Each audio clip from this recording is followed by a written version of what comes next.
بسم اللہ الرحمن الرحیم۔ رسول اللہ صلی اللہ علیہ وسلم نے فرمایا ہے، جس شخص نے میرے اس دین میں کوئی ایسی نئی چیز ایجاد کی جو اس میں نہیں ہے، وہ قابل رد ہے۔ رسول اللہ صلی اللہ علیہ وسلم نے ارشاد فرمایا کہ ایمان کے 60 یا 70 سے زائد شعبے ہیں، ان میں سے ادنا چھوٹا، سب سے چھوٹا شعبہ تکلیف دہ چیز کو راستے سے ہٹانا ہے، اور سب سے اعلیٰ اور بہتر شعبہ یہ کہنا لا الہ الا اللہ، اللہ کے سوا کوئی معبود برحق نہیں ہے، اور تیسرا شعبہ شرم و حیا ہے، اس طرح ایمان کی ایک شاخ ہے۔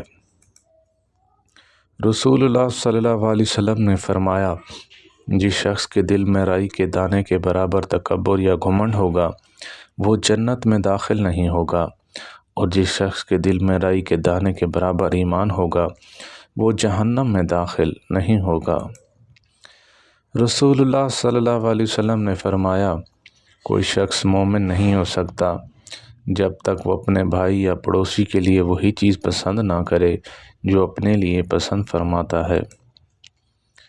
رسول اللہ صلی اللہ علیہ وسلم نے یہ بھی ارشاد فرمایا، تم میں سے کوئی شخص مومن نہیں ہو سکتا جب تک اس کے نزدیک اس کی اولاد، اس کے والد، تمام لوگوں سے زیادہ میں محبوب نہ بن جاؤں۔ رسول اللہ صلی اللہ علیہ وسلم نے فرمایا، مسلمان کو گالی دینا فاسق نافرمانی ہے، اور اس سے لڑائی کرنا کفر ہے۔ اللہ تعالی ہم سب پر اپنا فضل و کرم فرمائے۔